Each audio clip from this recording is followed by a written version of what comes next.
누가 자기한테 와서 금년가 을의 주가가 어떻게 될까요? 몇 개월의 주가, 단기 주가 예측 물어보면 미치겠대요. 모르니까. 유명한 펀드 매니저인데도 내가 아무리 좋은 주식을 갖고 있다고 하더라도 지난번 이란 전쟁 때 박살났죠? 한꺼번에 떨어지죠? 그 예측했습니까? 우크라이나 사태, 9.11 테러 사태, 그런 사태가 언제 나타날지 언제 끝날지 알 수 없는 거예요.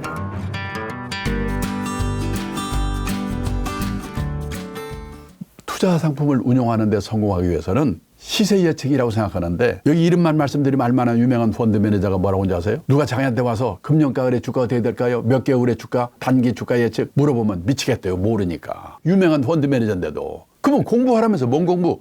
자산관리의 기본 원칙, 전문가를 활용하는 법, 이 사람이 전문가인지 식별하는 법, 이 공부를 하라는 거예요. 그러면 어떻게 하냐? 소개를 받아서 믿을 수 있고 신뢰할 수 있고 실력 있는 전문가를 알아두는 게 중요해요. 그런 사람 알아둬야 돼요. 도움을 받아야 돼요. 그리고 그 사람이 신뢰할 수 있고 믿을 수 있고 실력 있는 사람인지를 식별하는 법 알아야 돼요. 그 공부를 알아야 된다는 겁니다. 시세 예측이 아니고. 자, 그리고요, 그 리스크를 어떻게 방어하냐? 장기 투자, 분산 투자로 방어하는데요. 투자에는요, 특히 주식 투자에는 두 가지 리스크가 있어요. 첫째가 뭐냐? 시장 리스크, 마켓 리스크라고 합니다. 내가 아무리 좋은 주식을 갖고 있다고 하더라도 지난번 이란 전쟁 때 박살났죠? 한꺼번에 떨어지죠? 그 예측했습니까? 우크라이나 사태, 9.11 테러 사태. 제가 53년 동안 이 업계에 일하면서 가끔 폭락하는 불측의 사태를 만나요. 경험해봤어요. 근데 지나고 보니까 그런 사태가 언제 나타날지 언제 끝날지 알 수 없는 거예요. 근데 내가 갖고 있는 주식이 우량 주식이라는 확신만 있다면 6개월 후가 될지 1년 후가 될지 2년 후가 될지 그건 알 수가 없지만은 그 상황이 지나가면 다시 오를 수 있다. 그때까지 기다릴 수밖에 없다. 그래서 장기 투자를 하라. 그런 거예요. 근데 제가 어디 가서 장기 투자 얘기만 하면 짜증스러운 표정 짓거든요. 아, 바빠 죽겠는데 올라요 떨어져요 그 얘기만 하세요. 모른다니까요. 그 다음에요, 시장이 다 같이 오르더라도 불량 주식은 안 올라요. 개별 종목 리스크예요. 그래서 좋은 종목 고르는 노력을 해야 돼요. 전문가 도움도 받고 또는 내 자신도 기업 방문도 해보고 분석도 해보고. 근데 아무리 노력을 해도 시니아인 이상 100% 우량 종목 고른다는 보장이 없거든요. 그래서 5종목, 10종목, 20종목에 분산 투자하세요. 이렇게 얘기하는 거예요. 예를 들어서요, 석유 주식하고 항공 주식을 같이 삽니다. 석유값이 오르면요, 항공주 주가가 떨어져요. 운항비용이 비싸지니까. 근데 석유주는 올라요. 그래서 5종목, 10종목, 20종목에 평균 수익률 높이는 노력을 해야 되는 거예요. 그게 분산 투자의 원칙입니다. 장기 투자, 분산 투자. 그 다음에요, 분산에는요, 종목을 아까 석유주와 항공주로 이렇게 분산하는 것처럼 분산이 있고 시간 분산이 있어요. 적립식 투자입니다. 이번 달에도 얼마, 다음 달에 얼마. 시간 분산이에요. 그리고요, 나이가 많은 분들은 공격적인 투자 상품을 많이 하면 안 돼요. 그러다 심장마비로 돌아가세요. 떨어지면. 젊을 때는요, 투자할 기간이 많고 젊으니까 공격적으로 해도 돼요. 그걸 뭐라고 하냐면 리스크 크기별 분산. 간단한 방법은 100에서 자기 나이 뺀 만큼 그만큼만 공격적인 상품에 넣는 거. 이런 세 가지 분산이 있습니다. 그 다음에요, 그렇게 하기 위해서는 갖고 있는 금융자산을 3개의 주머니에 나누어서 투자하는 습관을 들여야 돼요. 5천만 원 있다, 1억 있다. 첫째가 뭐냐? 생계형 주머니. 몇 개월 이내에 쓸 돈, 애들 학비, 먹고 살 거. 이거는요, 생계형이기 때문에 생계형 주머니에 넣는 거예요. 그러면 이거는 언제 금방금방 해약할 수 있어야 되니까 원금 함께 먹는 예금 같은 저축 상품에 넣어야 돼요. 그래서 저축 주머니라고 그래요. 이거는 어느 가정이나 다 있어요. 필수 주머니예요. 그리고요, 노후 대비로 아까 말씀 장기 투자, 분산 투자 원칙을 지켜가면서 모아가는 주머니가 투자 상품으로, 그게 자산 형성 주머니예요. 이 퇴직연금이 가장 중요한 자산 형성 주머니예요. 그리고 내가 거기서 배운 지식으로 장기적으로 모아가는 주머니가 자산 형성 주머니고 투자 상품으로 하는 거예요. 노후 대비를 위해서 해야 되니까 필수 주머니예요. 생계형 주머니와 자산 형성 주머니는 필수 주머니입니다. 근데 또 하나 있어요. 트레이딩 주머니. 단기 시황의 전망에 따라서 샀다 팔았다 하는 거. 트레이딩은 나쁜 건 아니에요. 투자는 좋고 트레이딩은 나쁘고 그건 아니에요. 다만 트레이딩은 단기 시황이기 때문에 확률이 반반이에요. 그래서 어디 좋은 정보 들어가지고 대박 터지면 폼나게 쓰고 박살나면 에이 오락했으니까 됐지 뭐. 그래서 오락용 주머니라고도 해요. 그래서 오락용 주머니는 갖고 있는 금융자산의 한 20% 이내에서. 근데 지금 우리나라는요, 자산 형성 주머니를 갖고 있는 분이 많잖아요. 생계형 주머니는 거의 다 갖고 있어요. 그리고 트레이딩 주머니를 대부분 갖고 있어요. 그래서 주가 오르면 그냥 예금 통장에서 꺼내가지고 트레이딩 주머니 갖다가 주식 사요. 까먹으면 나쁜 새끼들. 그러고는 팔고 또 생계형 주머니로 옮겨가요. 생계형 주머니와 트레이딩 주머니, 즉 저축 주머니와 오락 주머니를 왔다 갔다 하고 있거든요. 근데 트레이딩 주머니는 없어도 되는데 자산 형성 주머니를 꼭 챙기셔야 된다. 이 말씀을 드리고 있습니다. 그리고요, 우리가 어떤 분이 그래요. 나는 지금 종잣돈이 없잖아요. 그러니까 B2밖에 못 하잖아요. 그런 분은요, 적립식 투자를 하면 되는 거예요. 시간 분산 투자. 그러면 투자를 하면서 종잣돈을 모아가는 거예요. 예를 들어서요, 어떤 분이 한 달에 10만 원씩 1년에 120만 원 10년 동안에 1200만 원을요 적립식으로 펀드에 투자를 했다. 근데 시작할 때 10,000원이었어요 펀드 가격이. 근데 그때부터 주가가 떨어지기 시작해가지고 5년 동안 떨어졌어요. 그러면 한 몇 개월 하다 다들 관두지요. 근데 그 펀드가 우량 펀드라는 확신만 있다면요 그냥 계속 하는 거예요. 2,000원까지 떨어졌어요.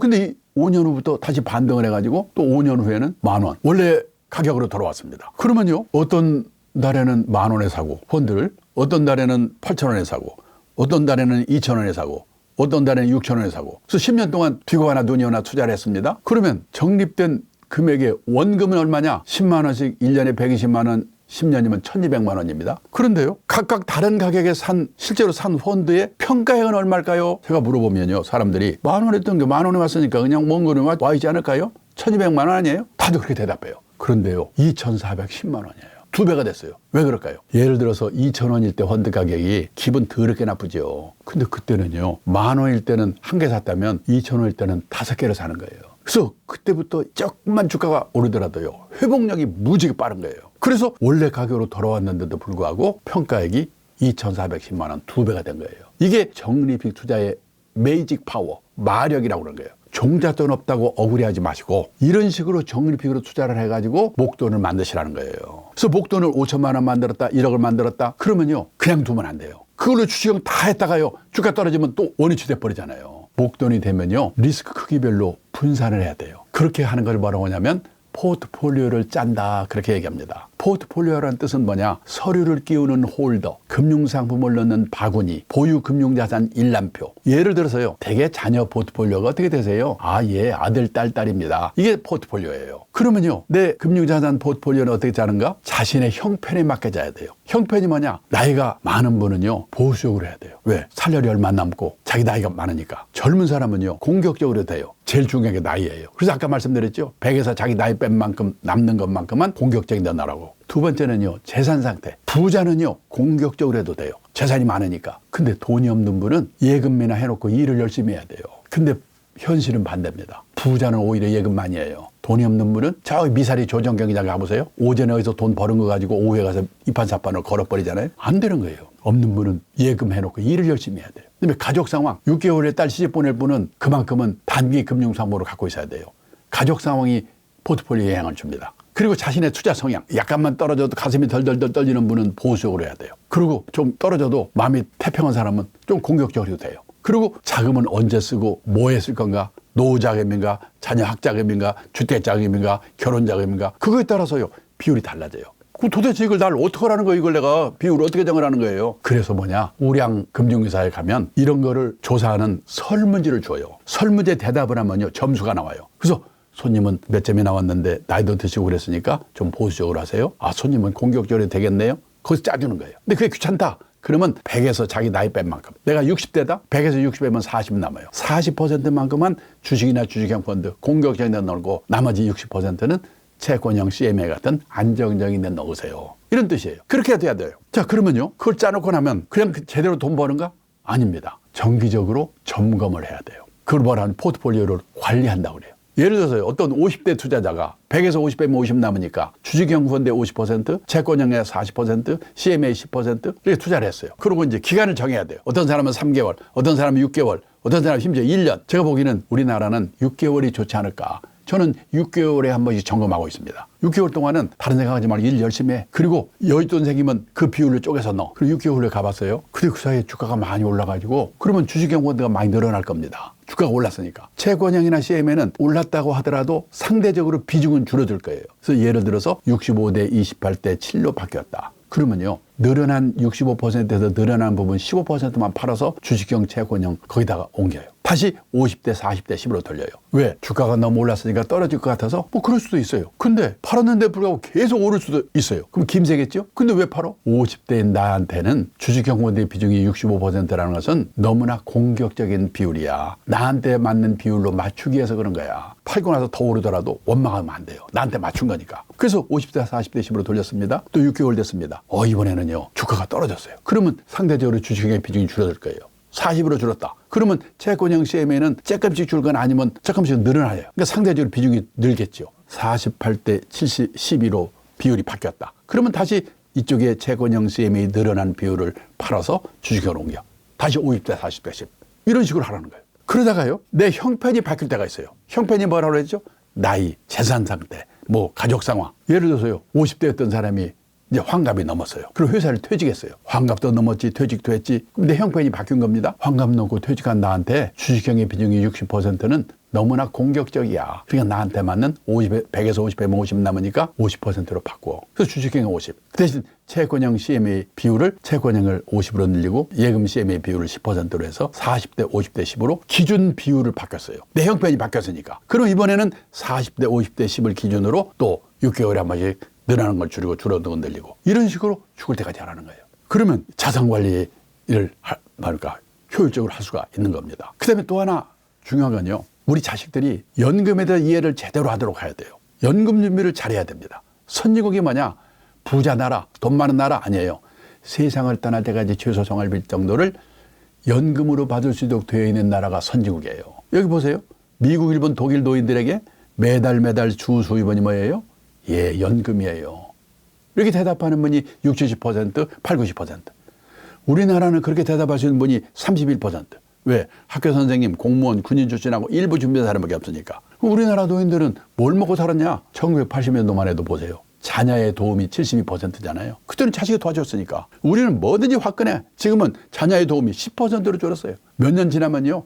우리나라도 미국, 일본, 독일처럼 뭐 0.7, 1.9, 0.4 이렇게 바뀔 거예요. 선진국 어느 나라도 자식이 부모의 주 생활비를 도와주는 나라가 없다. 그래서 저는 우리 애들이 제일 연금에 대해서 신경 쓰도록 만들어야 돼요. 부모도 그래 했어야 되고. 그래가지고 회사 취업하면요. 자동적으로 국민연금을 가입하거든요. 국민연금은 나라에서 다 운용해 주니까 나중에 일찍 받을까 늦게 받을까 요런 것만 신경 쓰면 돼요. 그리고 평소에는 신경 쓸 필요 없어요. 퇴직연금은 회사가 책임져 주는 D, B형이면 상관이 없는데 지금 점점 대부분이 D, C형으로 바뀔 겁니다. 그러면 연금자산 운용을 내 책임화 해야 돼요. 여기서 공부를 해서 연금자산을 늘리고 투자하고 하는 공부를 하라는 거예요. 개인연금도 마찬가지예요. 개인연금도 대개 DC형으로 가입하니까 퇴직연금과 개인연금 관리를 잘 해야 돼요. 거기서 투자하고 하는 공부도 하고. 그걸로 준비를 못한 사람의 경우에는 아까 말씀드린 것처럼 부동산연금, 주택연금이나 농지연금을 활용할 수밖에 없다. 그래서요, 미국의 직장인들 경우에는 회사에 입사할 때부터 이 회사는 퇴직연금 제도가 어떻게 되어 있는가? 내가 얼마 내면 회사가 얼마 내주는가? 공부를 시켜주는가? 이걸 다 조사해보고 입사를 해요. 그게 중요한 복지니까. 근데 우리는 회사에 입사하면서 퇴직금인지 퇴직연금인지 퇴직연금은 DB형인지 DC형인지 DC형이면 내가 어떻게 해야 되는지 퇴직할 때까지 그것도 모르고 퇴직하는 사람이 많아요.